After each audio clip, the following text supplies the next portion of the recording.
Version. In this episode, we are going to talk about the pain of conscious experience.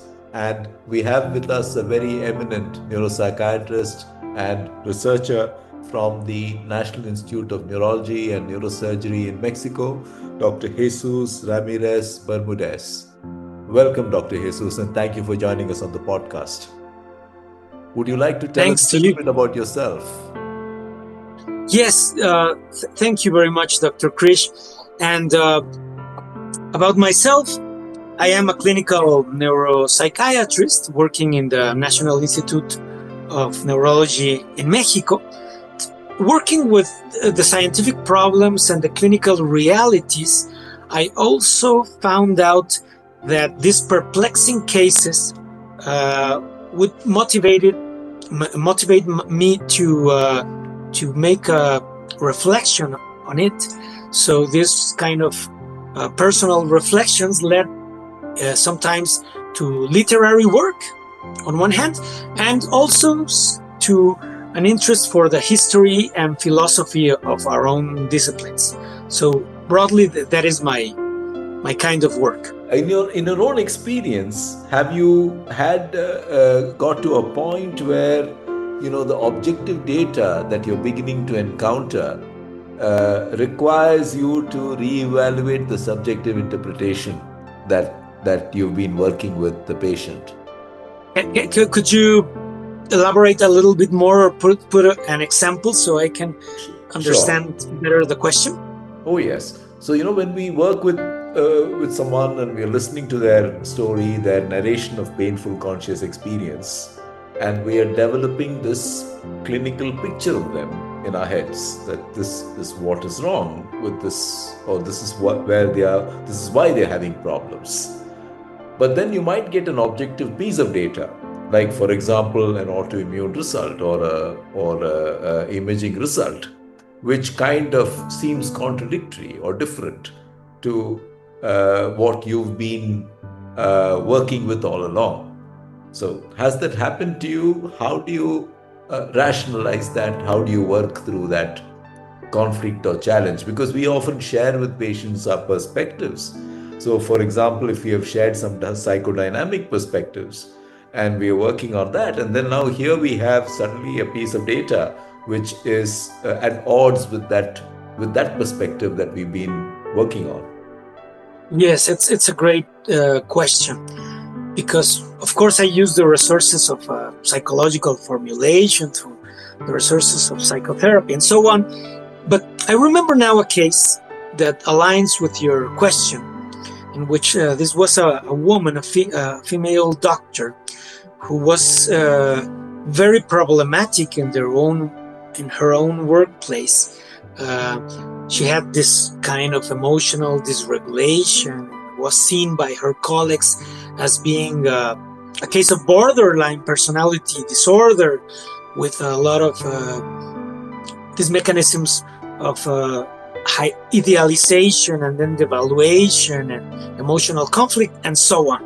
So that was the picture of the patient. I was trying to help her through the resources of psychotherapy and so on. And I had a kind of hypothesis that all of this was caused by the dynamics of the patient with their fathers in early development, because I even had the opportunity to meet the parents. So I had my hypothesis, that was in a way informed by psychodynamic theories and even behavioral theories, and the kind of approach that we make from the psychological side. But then some facts led me to think about the possibility of a neurological disorder, because she had episodes of severe headache. So we made a MRI, and in that case I found out that this person had a lot of white matter damage, specifically in the orbitofrontal cortex, in both hemispheres, but most severely in the left hemisphere.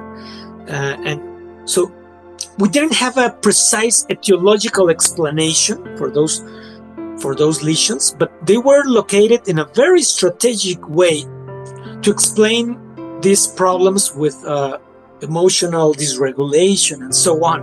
So my understanding of the case changed a lot.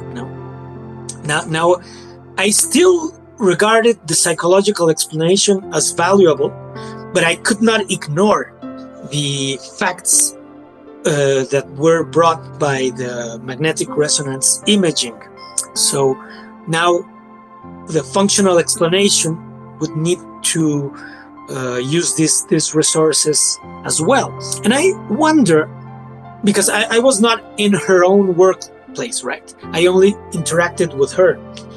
But I wonder what would the other physicians in her workplace, what would be their own judgments and thoughts and relational approaches after knowing that some of her behavioral problems were at least partly explained by a neurological disease, as opposed to being explained only through the resources of the interpersonal explanations, right? Because as persons, if our colleague gets angry, we get angry and we start building a narrative, right? That she's a horrible person and so on, right?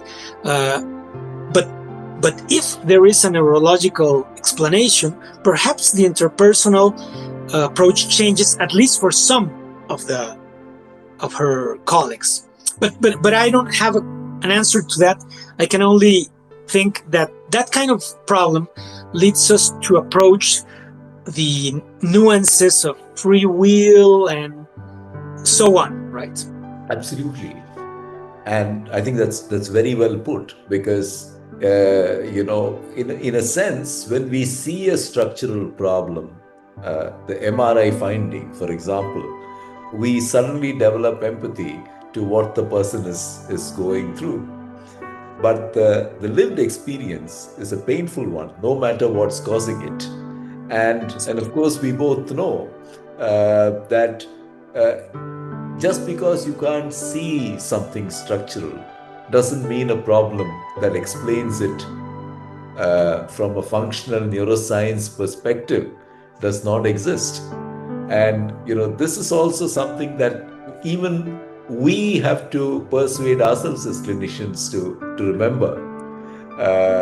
Somehow our empathy is greater when we are able to see causality, biological causality, as opposed to when we are dealing with just what we assume is just psychological responses. I'd like to share an experience with you and ask you some questions with regard to that. Because, there are some inherent tensions between these three things: the neurobiology that our neurobiological understanding and knowledge that we use, the clinical classificatory systems in psychiatry that we rely upon, and the lived experience of mental health that our patients are relating to us.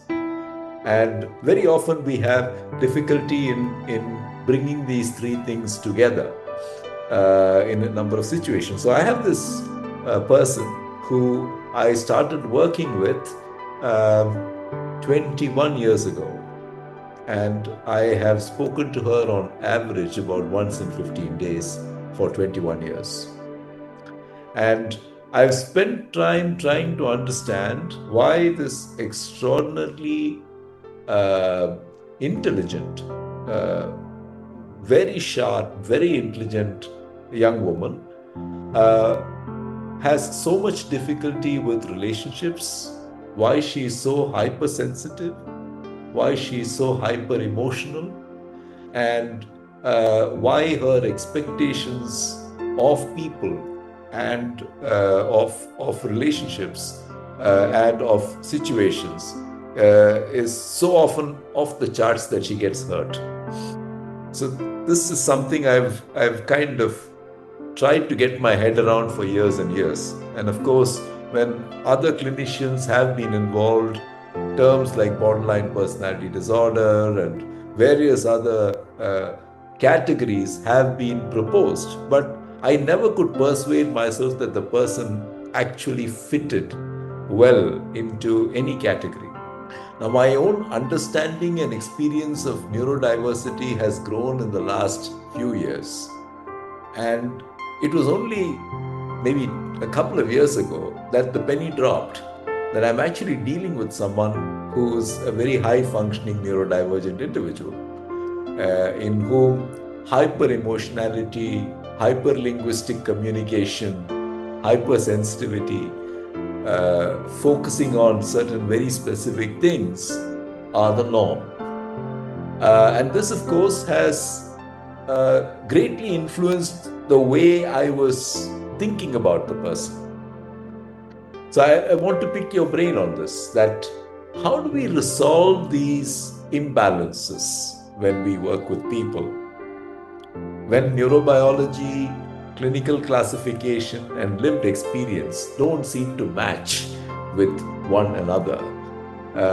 As a clinician, as someone who places great value on systematic approach and lived experience, how do you resolve this? Yes, it's a great question and a very interesting example, because I think what you are highlighting is that we have many tools to make sense of the clinical problems, right?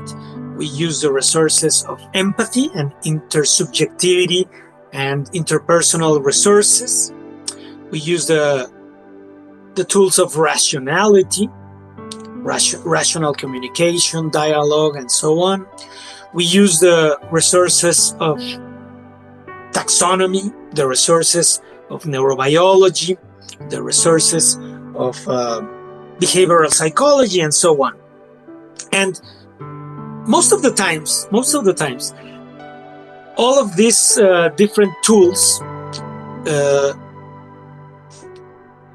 allow us to make a synthesis in which we feel that there is coherence, internal coherence between all the sources of knowledge, right? So then we feel very confident that we are into something. We have an important clue to start working with the person, right? In a direction, whether we decide it is a case of schizophrenia or a case of bipolar disorder or a case of Parkinson's disease or whatever.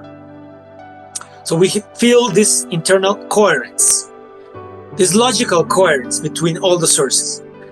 But what happens when we feel that there is no coherence between all the sources? So we have, I would call it, an epistemic feeling ourselves, an epistemic feeling of uncertainty that something is wrong, something doesn't fit in the picture. If the model of the case were perfect, we should not feel this kind of unsettling epistemic feeling that something is wrong. So I think we need to be very sensitive to those epistemic feelings, because, like yourself, you're an expert clinician, a person with a lot of experience, who is careful to approach their own patients in a multidimensional way, and yet in this case you felt that something didn't match with the pattern that was proposed, right? Like the borderline personality disorder or whatever. And then sometimes the scientific community develops new concepts through research, like this spectrum of neurodiversity with different phenotypes related to autism, high functioning autism, and so on.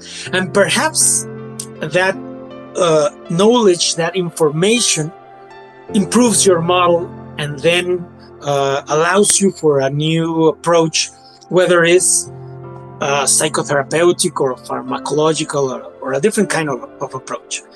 But I think that is a wonderful case of how our clinical understanding needs to remain open to new concepts in a way, but also to this epistemic feelings of knowing and uncertainty, I think that some clinicians prefer the dogmatic way, because feeling uncertainty is uncomfortable for us, right? It is not nice feeling that you don't know what's happening with your patient. So some prefer the authoritarian, the dogmatic way. Sometimes there's a lot of social criticism to psychiatry, because those kind of clinicians who are very authoritarians and dogmatic, but I think that that's not the way for us. I think that we need a lot of, once again I will use this word, like epistemic humility, to acknowledge that we don't know many things. But this is not only for psychiatry, it's for the rest of clinicians in the mental health professions, because we really don't know the answers to a lot of very distressing problems. And of course, borderline personality disorder is perhaps in the core of this problem, right? Because we have approaches. It's not like if we don't know anything. We know a lot of things about this problem, but we still haven't figured perhaps the central clues that would lead us to a scientific discovery or a scientific full explanation of these cases that will allow us to more effective treatments. So, having said that, we need to remain with a lot of epistemic humility, not only in psychiatry, but in the whole mental health field. We can't explain everything with trauma. We cannot explain everything with a reductive neurobiological factor. So we need to remain open. We need to consider all the alternatives, and most of all, listen to the lived experience of our patients without a preconceived dogma. That would be my approach to this problem.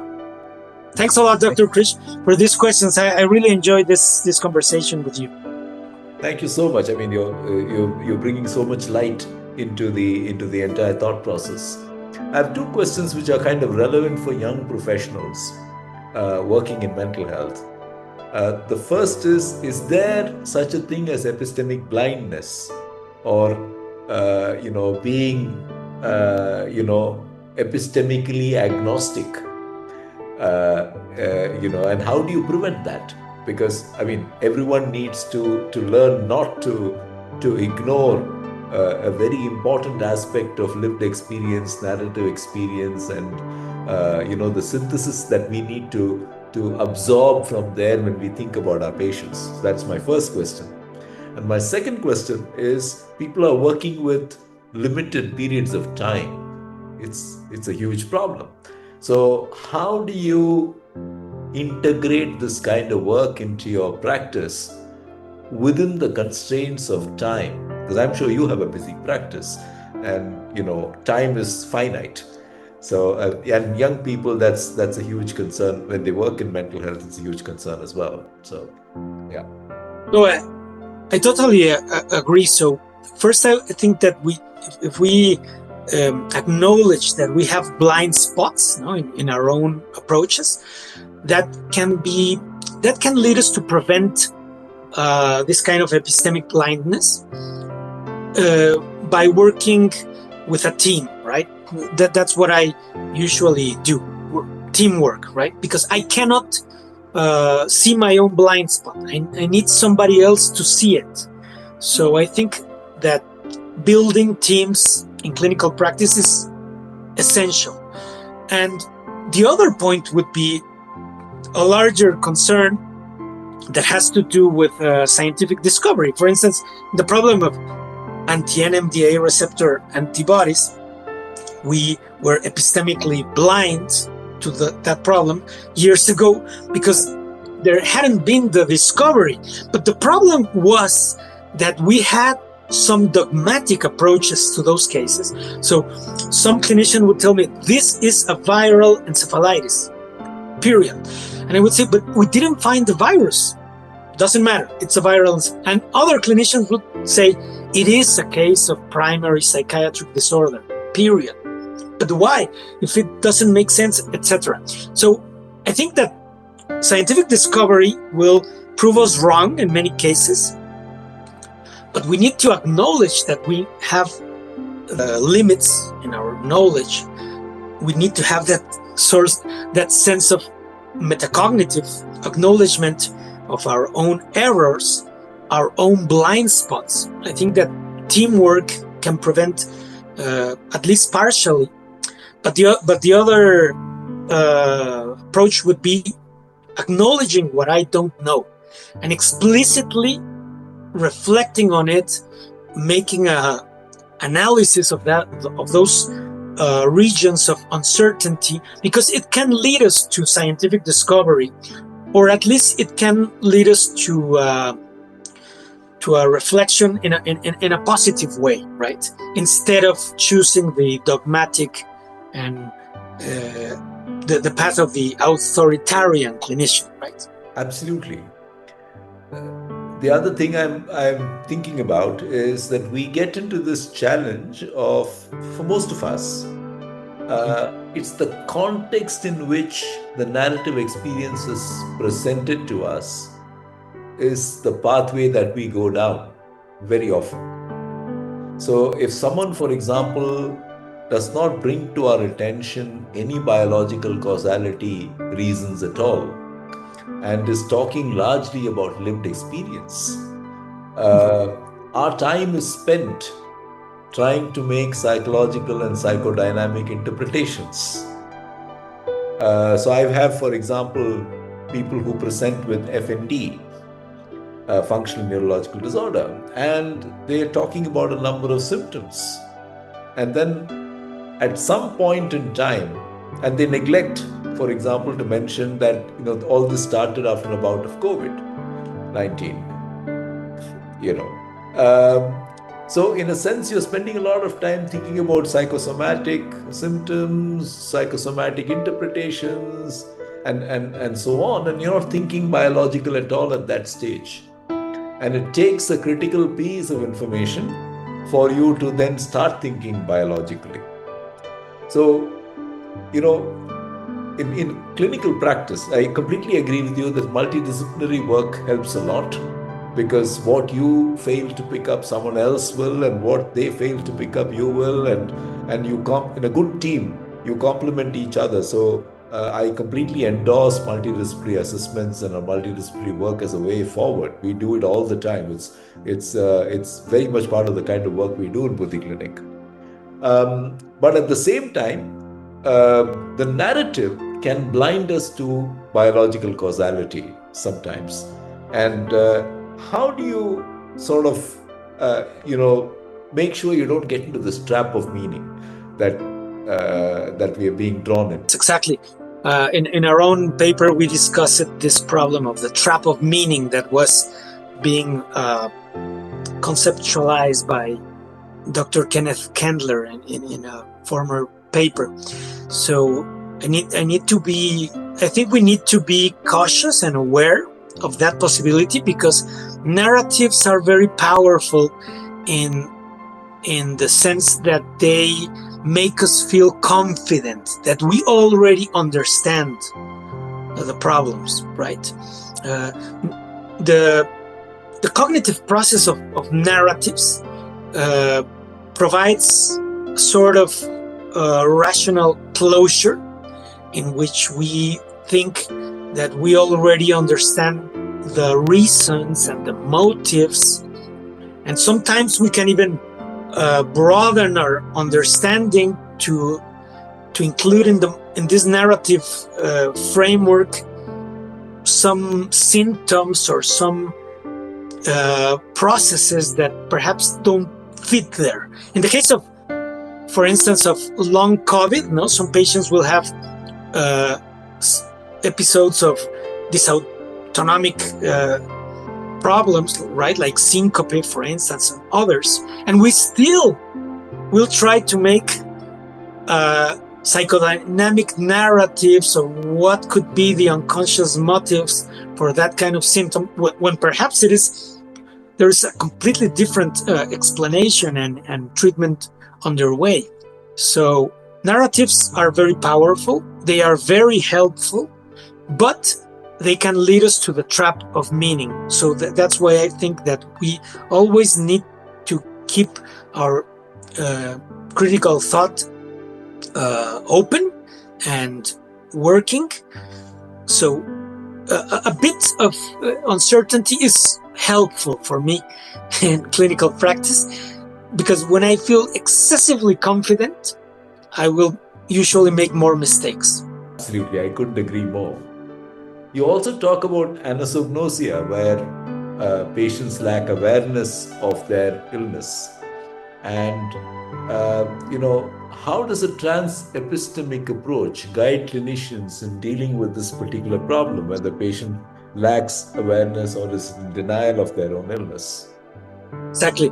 Now, the kind of patients that we see with anosognosia usually have severe neurological disease, like a vascular disease leading to stroke, or sometimes neurodegenerative disease and others. But my point here in the case of anosognosia is that I think that the current efforts to build a science of consciousness, a neuroscience of consciousness, need to focus on that kind of clinical phenotypes. So perhaps here we have a different kind of lesson to be learned, because the lived experience of the patient is that, for instance, they don't have blindness, when objectively they do. So what the case teaches in the case of anosognosia is that the blind spot of the patient can worsen due to neurological disease in such a way that the patient has a severe loss of their own metacognitive abilities, leading to this discourse, that the patient can see and he wants the keys of the car to drive in the highway when it is a blind person, right?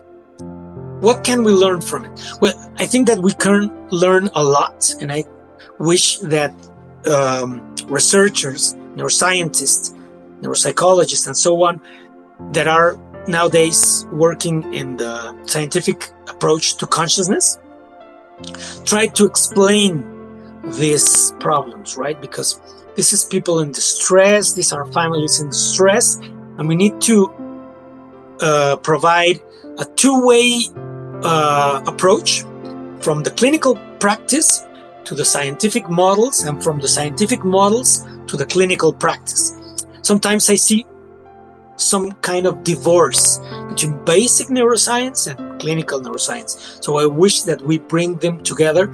And I think anosognosia is one of the core problems in cognitive neurology and can teach us a lot about the nature of awareness. Thank you.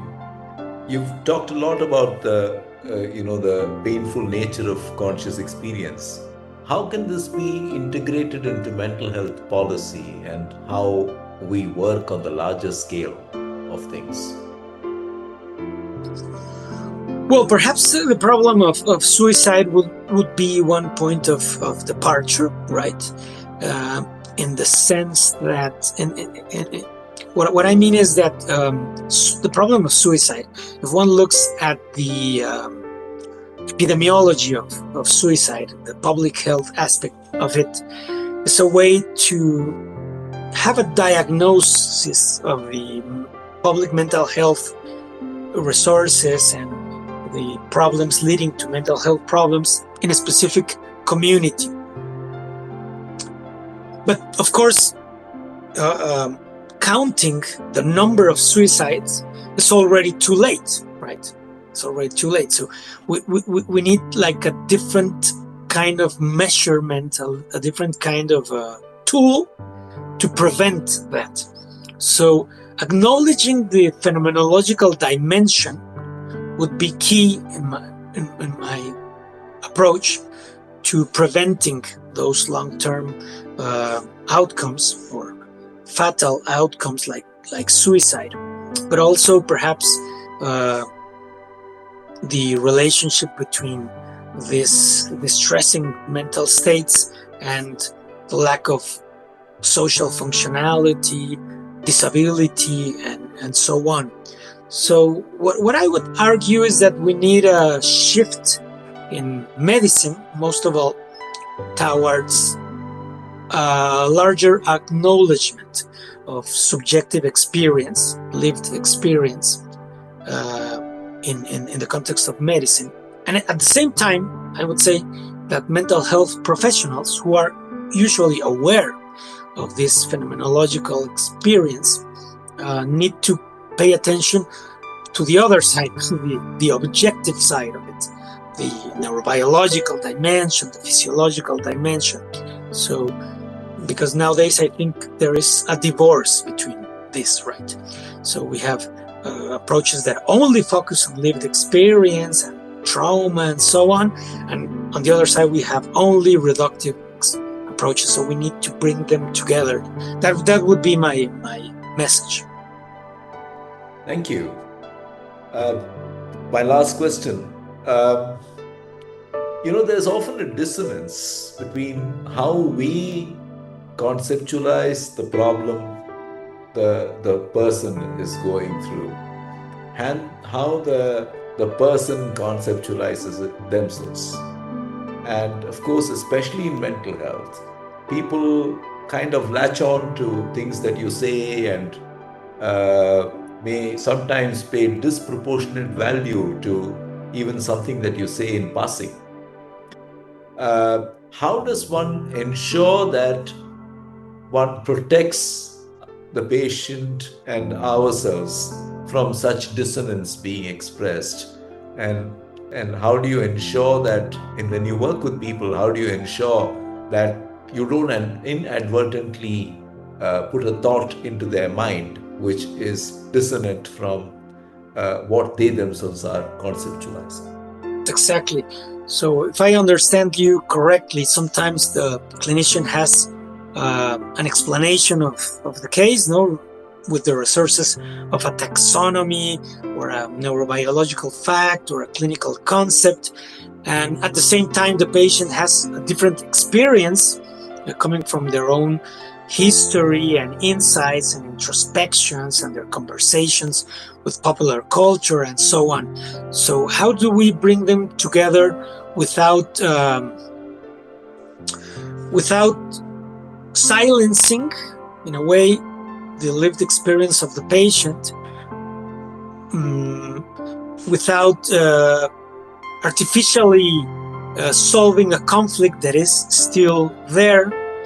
So, well, what I usually do is explore the not only the subjectivity, but the explanations, even if it's a popular psychology explanation or a cultural explanation or whatever. I explore the explanations of the patient for their own problem, right? And then I start making my own approach of the kind of explanation that I have. Instead of just imposing diagnosis or whatever, I try to think on what are the advantages of their explanation and my explanation for the purposes of the patient, for their own values, for their own functional integration with society, for their own psychological well-being, and so on. So I think this kind of dialogue, which is in a way, Socratic dialogue, or in a way, it is a dialectic process, needs time and openness on both parts. So sometimes we will deal with the rigid mindset of a patient, and sometimes ourselves we are not open to the explanations of the patient. And so I think there is a negotiation coming along in the way in these dialogues, and we need the art of persuasion, which needs to be a genuine ends for persuasion, and we need good reasons to change the mindset of the patient. And sometimes that takes time, right? Sometimes we need to let the patient go in their own way, and perhaps then they will accept a different explanation. That happens often in bipolar disorder, don't you think? It is very common that patients with bipolar disorder will go their own way, not using lithium or the medicine that you prescribe, and perhaps later on they will accept that explanation. But we didn't. I never tried to force an explanation, right? But however, we need to be rational, and to, after a good deliberation of the case, we need to be clear with the patient. What are the risks and advantages of each kind of explanation? In fact, while you were speaking, I was remembering this patient I saw recently for the first time. Well worked up by my team. Case of complex partial seizures on 2 new anti-epileptic drugs, had stopped having seizures, and the only thing he was reporting was a lot of anxiety. And talking to him and breaking it down, my very strong feeling was that it was ictal anxiety, and it was not circumstantial anxiety driven purely by circumstances or psychosocial factors. But whatever I said to him, I found it very hard to convince him that what you need is better control of epilepsy. I offered to support him with CBT. I offered to support him in various ways. But what I was trying to persuade him was that your medicines are working well, but they need to work a little better. And perhaps an amplification of the dosage will do the trick. Your anxiety, and how much ever I shared a biological explanation that anxiety comes from the same parts of your brain where your epilepsy comes, and when you have subclinical activity, it can manifest as anxiety. All this, we ended the consultation not being in consonance with each other. We ended up feeling a little, I certainly terminated that feeling a little dissonant, that this didn't go as well as I would have liked to, and I suspect that he felt the same way. And I think this is part of how he perceived his lived experience, and how my explanation was not consonant with his lived experience. And I guess all the years of experience we have, and all the knowledge or skills that we have, sometimes we just fail to come onto the same page, or to bring someone on the same page. And I completely take it from you that possibly we need to allow this person his space, meet him over and over again if he will, and hopefully at some point of time we will achieve a greater degree of consonance between each other. Exactly. I totally agree, Dr. Krish. Thank you so much for your time. It's been wonderful talking to you. And I think you've shared so much today about the narrative of painful conscious experience, and how that links with modern science, how that links with clinical psychiatry. It's been most insightful. Thank you so much. Thanks to you for this opportunity, Dr. Krish. And those of you who've enjoyed this conversation, please do like and follow the podcast. And we are on Apple, we are on Spotify. If you'd like to watch the visual version, you can watch it on YouTube as well. Great being here today, Dr. Jesus. Thank you. Bye. Bye. So before we close, I wanted to say, we are organizing this AINA meeting. 12th and 13th of December. In Chennai. It could be either Chennai or another a central Indian city called Indore. We're sort of debating because of the weather in Chennai at that time of the year. So we're kind of debating that. Do you think you'll have an opportunity to come over? Is that at all possible? Yeah, I think it will be difficult because this year, in the September, October, November, December, I have already a lot of events in which I need to be in Spain and here in Latin America, many places. So I think this time it will be impossible, unfortunately, because I've never been in India, and I really I'm looking forward to go there someday, but it hasn't been possible yet, Dr. Krishnamoorthy. So sorry, but I don't think I will be there. I completely understand, but please take this as an open invitation. I think we'd love to have you come and spend some time with us. We'd be, we don't have money for airfares, but we look after you while you're here. So anytime you feel you can make the trip, please think of, our organization as willing hosts. I will let you know, certainly, if I have the chance, because I'm really interested in going to India. Wonderful. And so even if something brings you halfway across the world to Europe, I think then it's not too far to come here.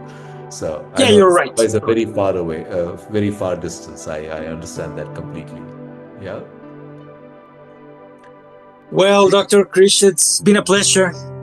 Likewise, great. Thank you so much for spending your time, and I loved talking to you today, and it's great getting to know you. Okay, I'm sorry that my English is a little rusty, so at times I didn't find the words, but well.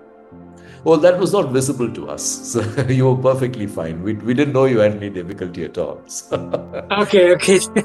Thanks a lot.